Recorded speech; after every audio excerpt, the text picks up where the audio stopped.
안녕하세요. 오늘 여기 와주셔서 반갑습니다. 저는 뇌과학자 장동선입니다. 반갑습니다.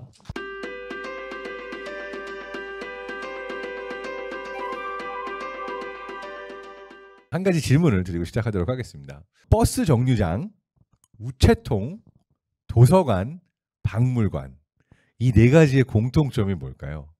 공통점은 바로 공공 디자인입니다. 그러니까 공공 디자인이 이미 우리 생활 속에 깊숙이 자리 잡고 있는데요. 공공 디자인에 대해서는 저보다 훨씬 잘 아시는 우리나라 공공 디자인 분야의 정말 독보적인 전문가이신 홍익대학교 이현성 교수님을 모셨습니다. 반갑습니다. 안녕하세요. 이현성입니다. 반갑습니다.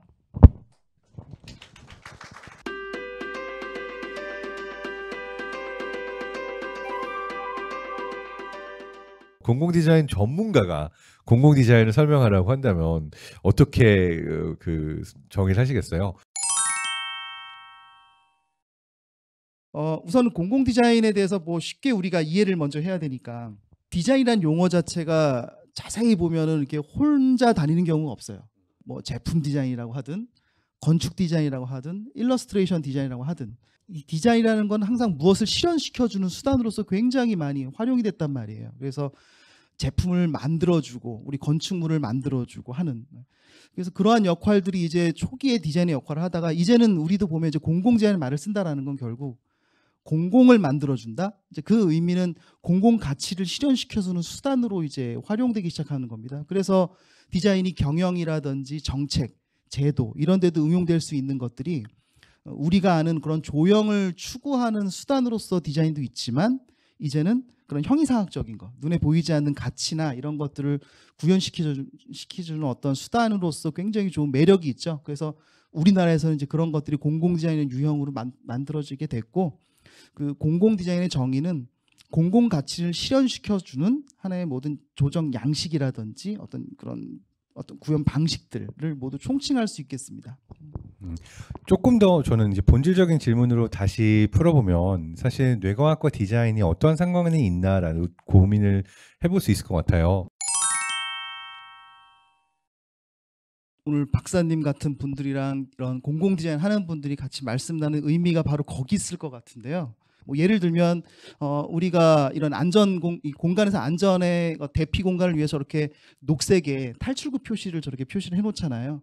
근데 저것은 이제 여러 가지 과학 현상에 의해서 이제 그 어두운 곳에서 가장 빨리 보일 수 있는 컬러이기 때문에 저런 컬러를 쓴단 말이에요. 그럼 저희들은 저런 색채들이 잘 반영될 수 있게 그 공공 영역에 안전에 대한 디자인 관점으로 배치를 하기도 하고요. 그러니까 그런 것들이 이제 그 뇌과학 측면이나 어떤 인지 측면에서의 그 어떤 검증된 기술일 수도 있잖아요. 이제 그런 것들이 이제 디자인이랑 결합이 되면서 이 공공 디자인의 안전, 편리, 배려로 반영되는 게 기존에 우리가 알고 있던 디자인과 또 다른 공공 디자인의 매력입니다. 그렇다면은 이 경우에 좋은, 제가 볼 때는 안전을 위한 디자인이라고 하는 것은 사람들이 어떤 비상 상황에서 어떤 상황에서 어떤 행동을 보일까라고 하는 것을 예측할 수가 있고, 그것이 이 사람들의 이제 무의식적으로 움직이는 영역에 있어서 어떠한 신호들이 의식으로 뚫고 들어갈 수 있는가, 또는 직관적으로 이들이 그 주어진 환경을 활용해 가지고 원하는 형태의 행동을 할 수 있을까, 그것을 이제 하게 하는 데 있어서 디자인과 뇌과학, 심리학 이 영역이 굉장히 많은 서로 영향을 주고받고 있죠. 구체적인 예를 드리면요. 초등학교 앞에 이제 횡단보도 서면 아이들이 횡단보도 앞에만 잘 서 있지 않아요. 예측하기 쉬운 종류의 행동을 많이 하고 있지 않아요. 그런데 이 넛지에 가까운 어떤 공공 디자인 중에 초등학교 이 횡단보도 앞에 노란색으로 발자국 모양들을 많이 찍어주면서 아이들이 관심을 보이게 하고 거기에 이제 발을 맞추도록 이제 유도를 하면은 자연스레 이들의 관심이 여기에 쏠리면서 발자국에 발을 맞춰가면서 이들이 이제 활동폭을 줄어들게 하는 효과가 있겠죠.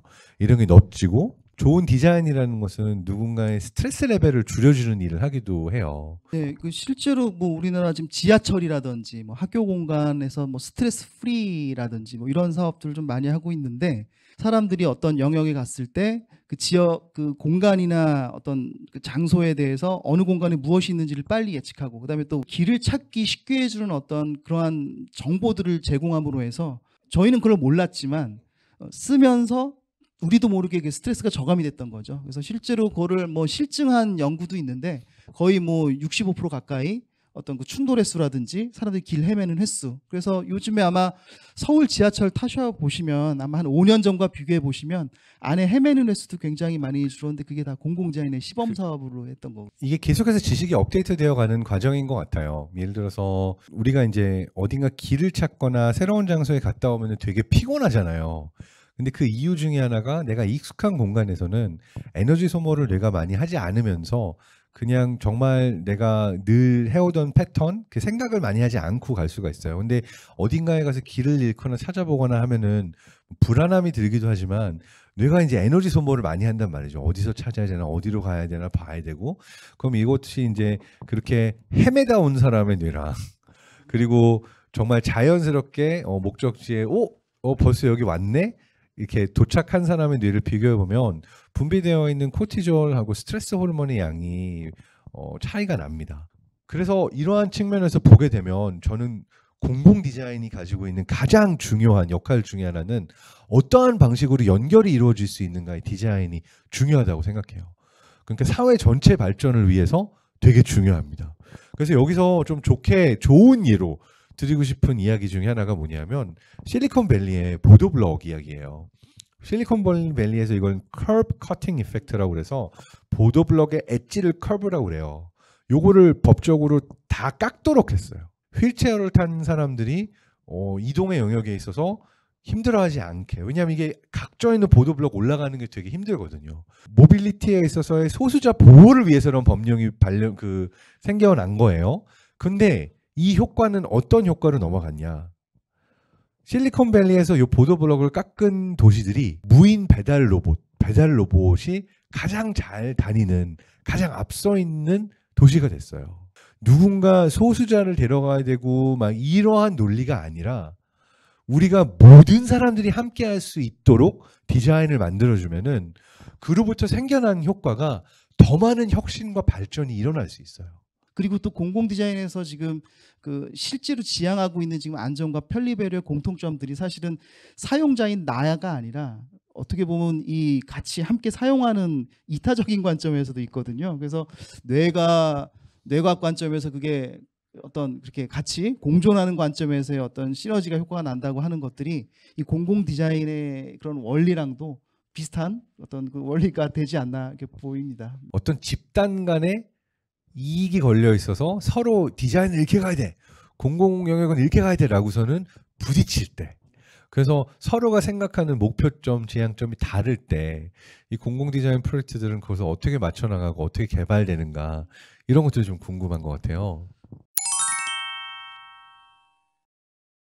그 우리 공공 디자인 진흥 법률이 생기고 이렇게 그 진흥 계획이라는 것도 생기고 이게 법이 만들어지면서 얻어진 가치가 굉장히 많이 있는데요. 그 중에 하나가 공공 디자인 사업이라고 하는 유형을 제시해 준 거예요. 거기에 보면은 이제 우리가 보통 자 공공 디자인 하자 그러면 이제 뭘 예쁘게 만들어서 설치하는 것만 생각하잖아요. 근데 그 법에 보면 그런 거를 구현하는 과정을 존중하게 돼 있어요. 기획이라든지 조사, 분석, 관리, 운영 이런 것들이요. 이제 그런 그 상위에서의 어떤 그런 규정을 우리가 이제 그 정해놓다 보니까 이제 쭉 실현되면서 그것을 문제점을 함께 발견하고 풀어내는 과정에 여유가 생기고 그것들이 어떤 근거가 되면서 이제 서서히 우리 사회에 나타나고 있어요. 그러니까 세상이 변하건 어떠한 새로운 변화가 생겼건 내가 타고난 프로그램은 전혀 다른 이야기를 하고 있지만 내가 그걸 경험하면서 스스로 나 자신을 업데이트할 수 있는 거죠. 프로그램을 바꿀 수가 있는 거죠. 그래서 DNA가 하지 못하는 정보 전달의 영역을 뇌가 하게 됐어요. 자, 그런데 이제 이 뇌가 어떤 뇌가 그럼 여기서 퍼포먼스가 더 좋을까요? 기본적으로 이제 미래를 예측하고 문제가 생기면 대응을 해야 되는데 그 대응 능력은 과거의 경험과 학습을 통해서 이루어집니다. 그러면은 과거의 데이터를 더 오래 남겨서 그걸 기반으로 미래를 예측할 수 있으면 내가 더 효율적인 예측을 할 수가 있습니다. 그래서 점점 더 이제 뇌의 용적이 커지고 더 많은 과거의 데이터를 학습할 수 있게 된 건데 여기서 또 한 번의 이제 혁신 포인트가 와요. 특히 인간의 경우에 뭐냐면 사람들에게 미래를 상상하게 했어요. 다양한 시나리오를 각자의 영역에서. 그리고 내가 이미 알고 있는 과거를 떠올리게 했어요. 정확하게 같은 뇌의 영역과 부위를 활용을 하더라는 거예요. 한 사람 한 사람이 물론 새로운 생각을 할 수 있고 미래를 떠올리겠지만 나는 나의 경험과 학습과 과거에 매여 있는 존재라는 거예요. 한 명 한 명이. 그런데 우리는 새로운 거 많이 만들었잖아요. 새로운 것들 많이 만들고 디자인도 변화하고 있고 변화 혁신의 속도가 빠른데 우리가 그러면 과거와 미래를 똑같이 여기는 뇌를 갖고 있다면 이게 어떻게 가능하지? 답이 연결이에요. 예를 들어서 이현선 교수님이 혼자서 미래를 상상하고 과거를 떠올리고 그럼 본인의 경험과 이 영역 안에서 대부분의 프로세싱이 이루어질 거예요. 저 역시 마찬가지예요. 그렇지만 두 사람이 만나서 대화를 하고 새로운 미래에 대해서 이야기를 나누다 보면 둘 중에 누구도 경험하지 못한, 둘 중에 누구도 상상하지 못한 새로운 미래를 만들어내는 게 가능해요. 그래서 인간의 경우에는 거의 집단지성으로 진화했다라고 보는 게 맞아요. 그게 이제 사회고 문화고 시스템이라고 부를 수가 있어요. 그러니까 내가 아닌 다른 사람의 생각과 사고와 이것들을 많이 접할 수 있으면서 새로운 연결을 통해서 우리는 새로운 사고를 하고 새로운 디자인을 할 수 있게 되는 거거든요.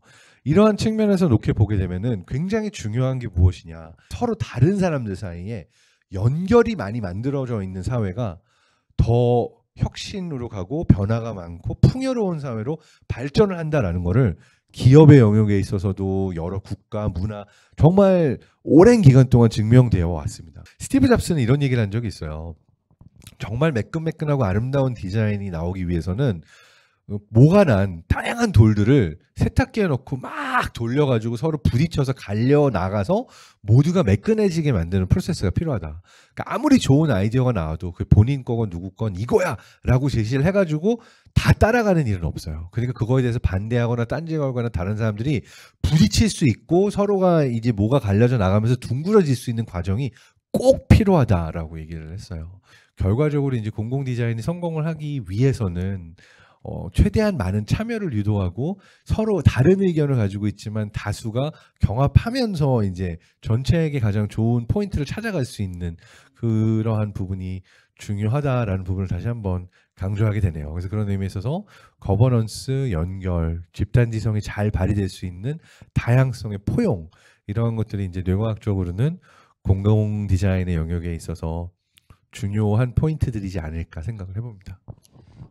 그런 관점에서는 공공 디자인도 결국은 그 영역은 좀 다르지만 그 같습니다. 그렇게 어떤 저는 이거를 하면서 저 개인적인 느낌도 있고 같이 연구하면서 느낀 거지만 우리가 뭐 구현해내서 바로 뭘 만들어내는 디자인이라기보다 그거를 저는 과정에서 서로 인식하고 인식의 변화가 일어나고 또 기존에 있던 관점이 좀 바꿔지면서 또 우리 공공의 어떤 개선 또 문제 해결 또 가치의 추구라는 그러한 어떻게 보면 가장 인본적이고 형이상학적인 그런 목적이잖아요. 근데 그런 데서 디자인이 쓰이고 또 그런 목적을 위해서 뇌과학이 쓰이고 하는 것들이 우리가 잘못된 방향에 가지 않고 지금 제대로 이 시대에 맞는 시대 정신에 맞게 디자인과 이렇게 뇌과학이 이렇게 가고 있지 않나. 그래서 앞으로도 이런 영역에서 그 뇌과학의 장점들이 이 디자인에 많이 접목이 돼서 활용이 됐으면 좋겠다는 말씀 마지막으로 드리고 싶습니다. 네, 더 많은 연구들이 공공의 신미성과 더 편리함을 위해서 쓰일 수 있으면 좋을 것 같습니다. 네, 이렇게 함께 대화를 나눌 수 있어서 너무 좋았습니다. 함께 해주셔서 감사합니다. 감사합니다. 네.